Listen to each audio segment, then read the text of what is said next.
Did you see any of Goldberg and Lashley? Actually, I did see some of this, yes.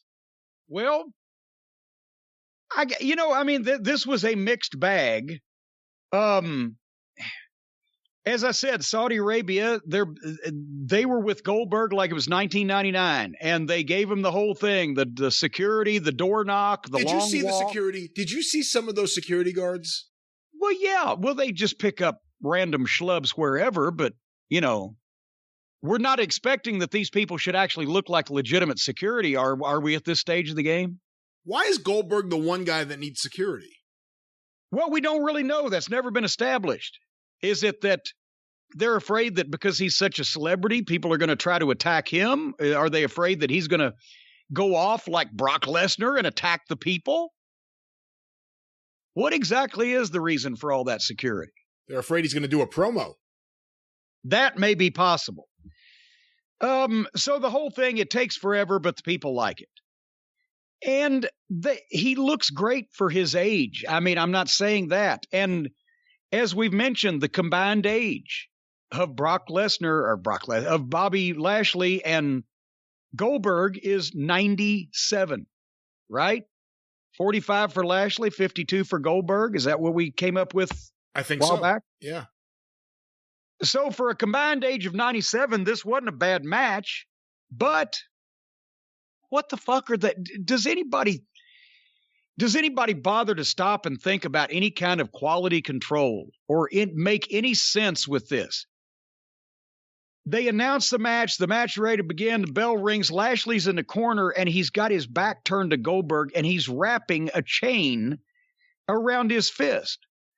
Now, the chain in wrestling around the fist is a tried and true, old as the hills wrestling gimmick. You can make your own brass knuckle.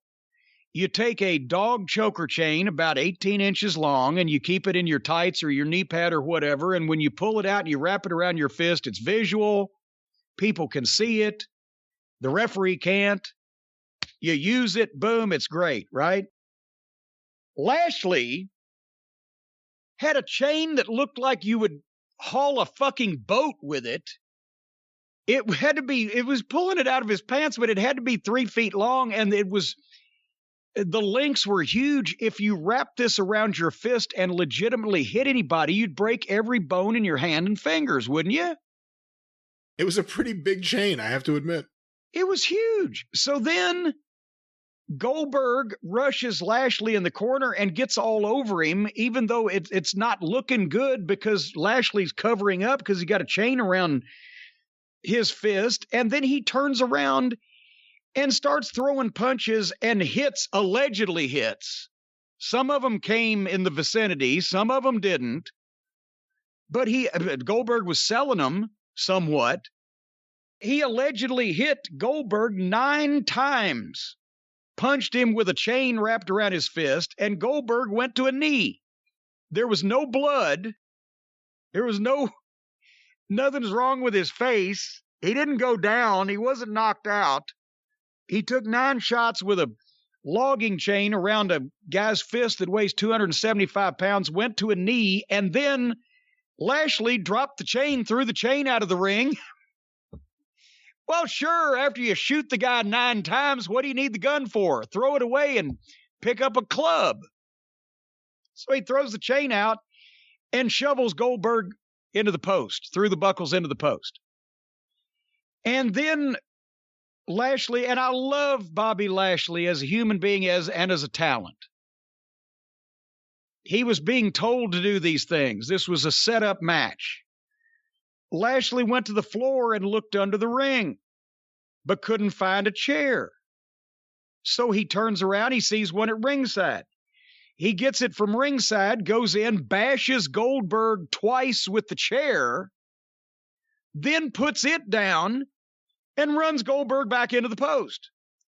Then Bobby goes to the floor, looks under the ring again, and pulls out the table that he was staring at and ignoring 30 seconds earlier when he was looking for a chair. And he pulls, I swear to God, all this was happening. Again, chairs, tables, ladders, Fucking Jesus. So, and it slows the match down and it takes you completely out of it. And why the fuck is any of this happening? And half the time, guys can't find the specific thing they're looking for. So then Lashley tries to get the table in the ring, and he's strong as a bull, but the legs just get stuck open. He's got to close them up, can't hardly get it, and finally gets it in the ring. He goes over to Goldberg because now he realizes he's left Goldberg laying there selling for the better part of a minute. So he kicks Goldberg and then goes back and sets the table up and then goes back to Goldberg and gets back on him. And he tried to Pillmanize Goldberg's ankle with the chair, but he put the chair on wrong at the start and he couldn't figure it out then. And then you could see that he wasn't sure, well, what part of this do I stomp without really breaking his leg? Because the chair's, and he just kind of made some shit up. And then he came off the ropes with a big stomp to the chair, but he had to miss the chair completely and just act like he hit it, or he'd broken Goldberg's leg because the chair was on wrong. And then Lashley goes for a spear, but Goldberg moves and Lashley goes through the table. And then Goldberg finally comes up after all this time, hits him with a spear, a jackhammer. What a fucking feat. Hit it at Goldberg's age on a guy that size. Didn't cover Lashley after the jackhammer. Goldberg took an inordinate amount of time to get his gloves off. For whatever reason, I'm not sure, but he was intent on getting those gloves off. Then he threw Bobby out to the floor and speared him through the barricade. Brian, when was the first time that you ever saw somebody get speared through one of those black barricades on a WWE program? A few years ago, right? It's been a few years, yeah. How many times you seen it since? Nonstop. Well, they didn't stop here either. So they go through the barricade. Then Goldberg needs to find something under the ring, apparently, because he went to a couple of different sides, a couple of different places, but he couldn't find what he was locating or what he was trying to locate. So he moved the stairs over on the floor and then went back to Lashley and bashed him into the desk and into the rail. And somehow Lashley ended up, his arm was cut bad. It was bleeding pretty bad.